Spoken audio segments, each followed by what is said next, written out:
Hello and welcome back for some more time with Rumi.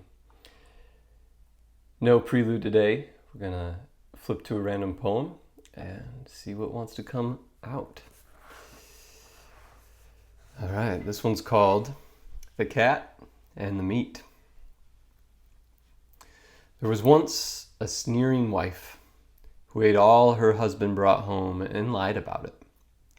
One day, it was some lamb for a guest who was to come.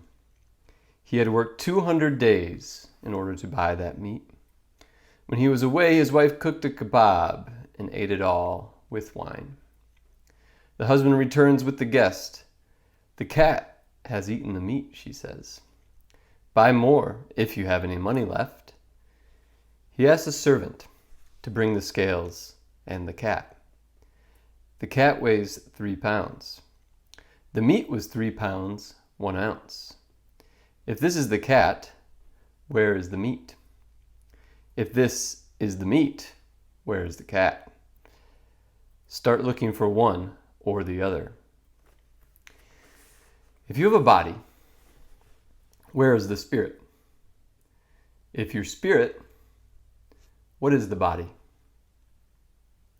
This is not our problem to worry about.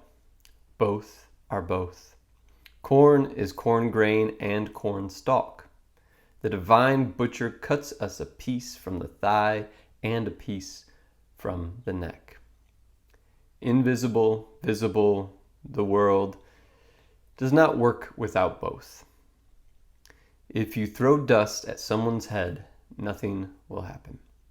If you throw water, nothing. But combine them into a lump. That marriage of water and dirt cracks open the head, and afterward there are other marriages. So, what do we think about this one? It's a little bit of a strange one. We have this interesting story about the cat and the wife who's kind of consuming everything behind the husband's back. Right? And she blames the latest transgression on her part on the cat. And so the man attempts to suss out whether or not she's lying. Right? If the cat has eaten the meat, then the cat should weigh more than 3 pounds, given that it was a 3 pound, 1 ounce piece of meat. And what we want to take away from that story is in the second part, right? Talking about things being the same or separate. And we can think about this in terms of a literal marriage here.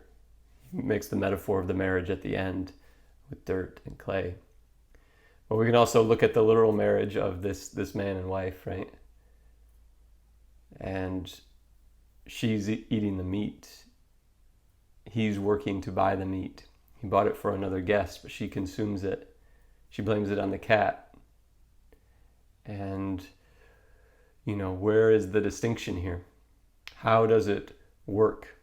How does the marriage of these two people work if one's doing all of this effort, taking all of this effort, and maybe not sharing generously enough with the wife? Or maybe the wife is being greedy, and depending on how you want to interpret it, right? And taking everything that she wants.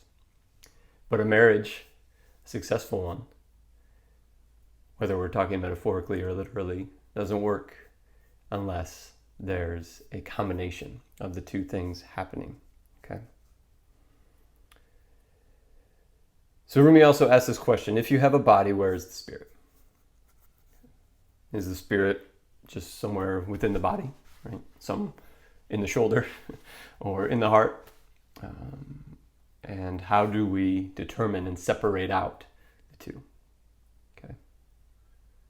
How do we determine where one begins and one ends? And this is really interesting because it's a central problem that we see covered in a lot of spiritual work and a lot of self-help books, personal development books, and so forth. People talking about, attempting to walk this line of being both a spiritual being and a human animal, right? Being both the body and the spirit. And so when we use that language, it sounds like they're separate, right?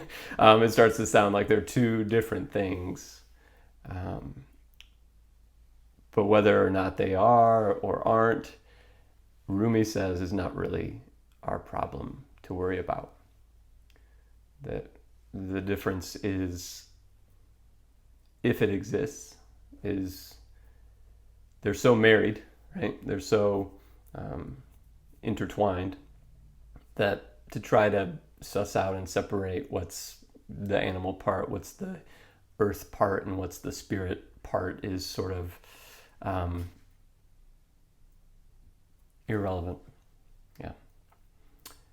And so what he says is that the world can't exist without both, right?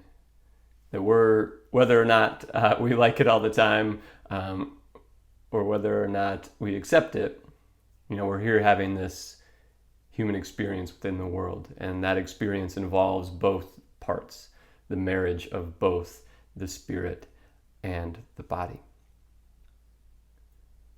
One can't work without the other. We can't do our work here on earth without both parts, without treating both parts. And so if you're out there and maybe you're really into spirituality and meditating all the time and shooting up into the astral planes, right? Maybe focus a little bit more on the body and give that some attention and see what comes of it, and vice versa too, right? If you're very physical, working out all the time, energize, lifting weights, running around, exercising, what would happen if you brought that more into balance? Right?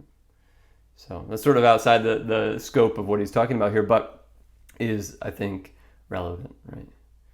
Both are a gift.